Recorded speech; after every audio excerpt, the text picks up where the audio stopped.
নমস্কার, আমি শ্রীতমার happy little কিচেনে আপনাদের সকলকে স্বাগত জানাই।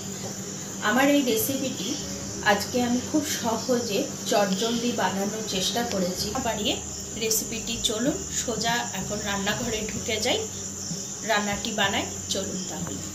ছোলার ডালের লাড্ডু বানানোর জন্য প্রথমেই আমি 1 কাপের মতন ছোলার ডাল নিয়ে নিয়েছি।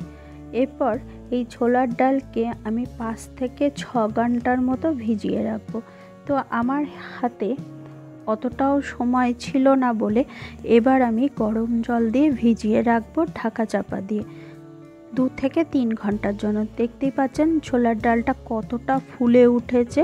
যখন 2 থেকে 3 ঘন্টা পর যখন ছোলার ডালটা ফুলে উঠবে, তারপর ছেঁকে নিয়ে ভালো করে ছেঁকে নিয়ে, যাতে ভালো করে জলটা ঝরিয়ে নেয়, চিপে চিপে নিয়ে ওটাকে একটা পেস্ট করে নিতে হবে। আর পেস্টটি কেমন হবে এবার সেটিই দেখাবো।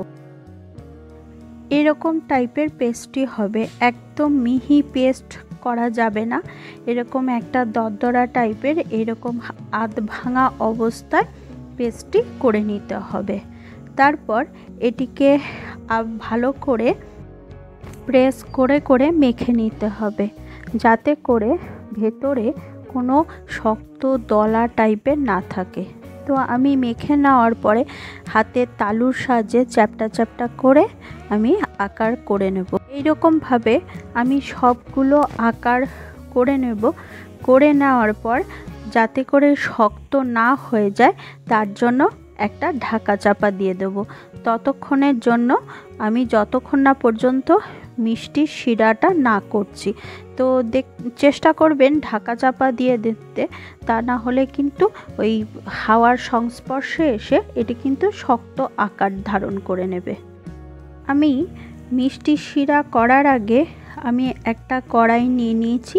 কড়াইয়ের মধ্যে কিছুটা সাদা তেল দিয়ে দিয়েছি। এবার সাদা তেলটা যখন গরম হয়ে যাবে, গ্যাসের ফ্লেমটাকে একদম লো ফ্লেমে করে দিয়ে ওই বলগুলোকে ছেড়ে দেব। আমি একদম ফ্লেমটি একদম লো ফ্লেমে রেখেই আমি একটু ধরে ভাজবো, কারণ ভেতরে যাতে কাঁচা ব্যাপারটি না থাকে। তো এইভাবে আমি খানিকক্ষণ উল্টে পাল্টে ভালো করে লাল লাল করে এই বড়া শেপগুলোকে ভেজে নেব। চেষ্টা করবেন একটু সময় নিয়ে ভাজার, তাতে করে ভাজাটা যদি ভালো হয়, ভেতরে যদি কাঁচা ব্যাপারটা থাকে তাহলে কিন্তু লাড্ডুটা কিন্তু কাঁচা কাঁচা হবে এবং টেস্টও ভালো আসবে না। তার জন্য একটু সময় নিয়ে ধরে ভাজার চেষ্টা করবেন। এরপর আমার এক পিঠ হয়ে গেছে ভাজা, এরপর আমি উল্টে দিলাম আলগোজে। দেখতে পাচ্ছেন এক পিঠটা বেশ লাল লাল করে ভাজা হয়ে গেছে এবং বড়াগুলি কিন্তু শক্ত মতো হয়ে গেছে। তো এবার উল্টো পিঠটাও কিন্তু আমি সেমভাবে ভেজে নেব। এরপর এই ছোলার ডালের বড়াগুলি দেখতে পাচ্ছেন লাল লাল করে ভেজে নিয়েছি। এরপর গরম অবস্থাতেই কিন্তু আমি মিক্সির জারের মধ্যে দিয়ে দেব, মিক্সিতে আর একবারের জন্য হালকাভাবে গ্রাইন্ড করে নেওয়ার জন্য। আমি কীরকম গ্রাইন্ড করে নিলাম সেটা অবশ্যই আপনাদেরকে দেখাবো।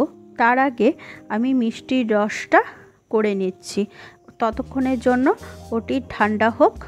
আর এদিকে আমি 1 কাপের মতন জল নিয়েছি। জলটা যখন ফুটে উঠেছে তার মধ্যে দিয়ে দিয়েছি 2টো এলাচ এবং কিছুটা কেশর। এবার আরও 1 কাপ চিনি দিয়ে দিয়েছি। আমি এখানে 1 কাপ মাপের মতন করেই কিন্তু চিনিটি দিয়েছি। এবার যতক্ষণ না পর্যন্ত চিনিটি মেল্ট না হচ্ছে ততক্ষণ আমি কিন্তু এই স্প্যাচুলার সাহায্যে নেড়ে নেব, যাতে করে নিচে আটকে বা লেগে না যায়। এটা একটু ধরে করতে হবে, যাতে করে ওই যে বললাম যাতে লেগে না যায়। দেখতেই পাচ্ছেন মিষ্টির শিরাটি কিন্তু হয়ে গেছে। এরপর ওই যে বড়াগুলি ভেজে রেখেছিলাম সেগুলো ঠান্ডা করে আমি ওগুলোকে মিক্সার গ্রাইন্ডারে ঘুরিয়ে নিয়েছি। এরপর আমি কিন্তু ওই মিষ্টির রসের মধ্যে দিয়ে খানিকক্ষণের জন্য নাড়াচাড়া করে নেব। যখন এরকম একটা শক্ত আকার প্রায় হয়ে এসছে আরেকটু আমি ধরে কিন্তু মোটামুটি যখন দেখবেন যে প্রায় শক্ত শক্ত হয়ে আসছে, তারপর গ্যাসের ফ্লেমটা বন্ধ করে দিতে হবে। আমার লাড্ডুর পাকটি হয়ে গেছে। এরপর আমি নামানোর আগে আমি কিছুটা ঘি দিয়ে দেব। ঘি দিয়ে আরেকটু ভালো করে নাড়াচাড়া করে নেব, যাতে করে সেন্ট খুব সুন্দর পাওয়া যায় লাড্ডুটি থেকে এবং যাতে করে খুব সুন্দর টেস্টও আসে। তো তার জন্য আমি ঘিটা কমই দিলাম, আপনারা আপনাদের পছন্দ মতো ঘি দিয়ে দেবেন। এই হচ্ছে আমার লাড্ডু রেডি। আমার এই রেসিপিটি আপনাদের যদি কোনো কাজে লাগে আর যদি ভালো লেগে থাকে তাহলে একটা লাইক, সাবস্ক্রাইব আর শেয়ার করে দেবেন, আর পাশে থাকা বেল আইকনটি অল বলে প্রেস করে দেবেন। তাহলে সবার আগে আপনাদের কাছে কিন্তু নোটিফিকেশানগুলি চলে যাবে প্রত্যেক দিনের যে আমি রান্নাগুলি করে থাকি। তো আজকের মতো আসি, আবার দেখা হবে নতুন আরেকটি ভিডিওতে, নতুনভাবে নতুন রূপে।